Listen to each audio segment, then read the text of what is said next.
Assalamualaikum warahmatullahi wabarakatuh. Om Swastiastu, Namo Buddhaya, salam kebajikan, salam sejahtera bagi kita semua. Semoga saudara-saudara sekalian diberikan kesehatan dan dilancarkan segala rezekinya. Baik, kembali lagi bersama channel kami di channel Rezeki Muhtadin.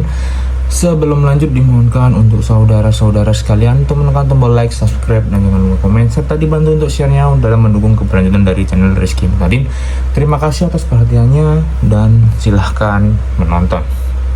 Lagi-lagi media asing mengkritik kebijakan Prabowo, katanya Indonesia melegalkan cuci duit kotor asalkan duitnya dipakai buat program pemerintah. Kalau lu masih belum ngerti, sini gue simpelin. Jadi minggu ini pemerintah baru nerbitin 2 surat utang baru, namanya Patriot Bond dan Merah Putih Bond. Ini diterbitin lewat Danantara, badan yang ngelola duit triliunan negara buat ngebiayain program pemerintah kayak MBG, Kopdes, dan lain-lain. Tapi yang spesial dari obligasi ini, bunganya itu kecil banget, cuma sekitar 2-3%. Ini jauh di bawah rata-rata bunga obligasi biasa yang sekitar 5-7%. Kalau gitu, nggak ada orang yang mau invest dong. Nah, disinilah bagian menariknya. Menurut revisi Undang-Undang P2SK, pemerintah ngasih perlindungan hukum khusus buat yang beli obligasi ini. Artinya, kalau lu beli obligasi ini, pemerintah nggak bakal nanya duit lu asalnya dari mana. Entah itu duitnya halal ataupun dari bisnis gelap. Negara seolah tutup mata.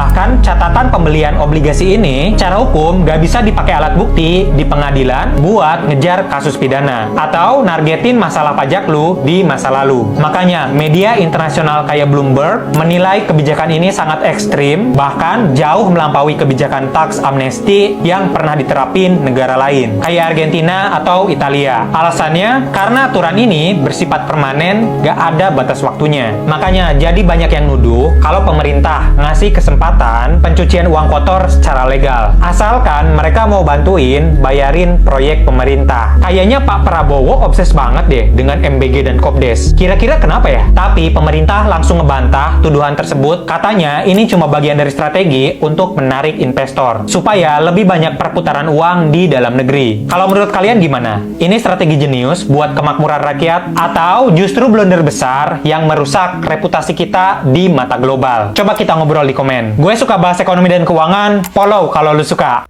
Media asing kayak Reuters lagi sibuk bikin narasi kalau program makan bergizi gratisnya Pak Prabowo lagi krisis karena anggarannya dipangkas sampai 50 triliun. Katanya ini bukti keuangan Indonesia jebol. Tapi bentar, ini mereka yang gagal paham atau emang sengaja bikin framing biar kita kelihatan lemah? Sini kita bedah pakai logika waras. Pertama, soal anggaran. Dana 268 triliun itu udah udah dikunci di APBN sejak awal. Jadi kalau ada pemotongan 15%, itu namanya kalibrasi dan efisiensi. Bukan karena kita kehabisan duit. Dana yang dihemat itu dibalikin ke kas negara untuk sektor produktif lain. Fiskal kita justru makin sehat. Ini yang paling blunder dari analisis asing. Mereka sebut pencopotan dan penangkapan mantan kepala BGN sebagai kegagalan sistem. Hello, logikanya kebalik. Ini justru bukti nyata kalau Prabowo nggak ada toleransi sama korupsi. Begitu kecium ada salah kelola dan inefisiensi, langsung disikat, langsung dipenjarakan. Nggak ada cerita pelihara koruptor demi jaga citra program. Soal penundaan 13.000 dapur baru, daripada maksain bangun ribuan gedung baru yang rawan jadi ladang proyek pengelola nakal, pemerintah milih evaluasi total. Kedepan MBG juga dikelola dengan model desentralisasi berbasis sekolah, persis kayak yang sukses di Jepang dan China. Ini namanya smart logistics. Potong jalur birokrasi, hemat biaya operasional, tapi gizi anak-anak tetap terpenuhi. Dan terakhir, pemangkasan kuota jadi 49 juta orang itu karena datanya diperketat, biar anak miskin yang benar-benar butuh yang dapat, bukan anak orang kaya. Jadi program MBG bukan lagi loyo ya, ini adalah operasi pembersihan besar-besaran biar program idola rakyat ini bersih dari tikus berdasi. Media asing mau goreng kayak gimana pun, faktanya Pak Prabowo lagi beresin sistem. Menurut kalian, langkah ini udah tepat belum? Tulis pendapatnya di kolom komentar. Media raksasa dunia, The Economist, merilis artikel berjudul Indonesia's President is Jeopardizing the Economy and Democracy pada 14 Mei 2026. Dalam tulisannya, majalah asal Inggris itu menilai Presiden Prabowo membahayakan ekonomi dan demokrasi Indonesia. Namun alih-alih bereaksi emosional, Prabowo memilih menjawab langsung melalui surat terbuka.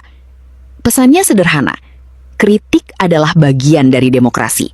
Tetapi jawaban harus disampaikan dengan data. Saat dituding boros, Prabowo menunjukkan bahwa defisit Indonesia masih berada di bawah 3% PDB. Sementara utang pemerintah tercatat 9.920 triliun rupiah atau setara 40,75% PDB. Jauh di bawah batas aman 60% yang diatur undang-undang. Yang menarik, rasio utang Inggris, negara asal The Economist, justru mencapai 93,8% PDB. Lebih dari 2 kali lipat rasio utang Indonesia. Program makan bergizi gratis disebut pemborosan. Prabowo menjawab dengan fakta bahwa lebih dari 100 negara di dunia menjalankan program serupa. Dan ketika dituding otoriter, ia mengingatkan bahwa dirinya telah mengikuti 5 kali pemilihan presiden sejak 2004, sebelum akhirnya memenangkan kontestasi pada 2024. Tanpa amarah, tanpa serangan balik, hanya data, fakta, dan rekam jejak.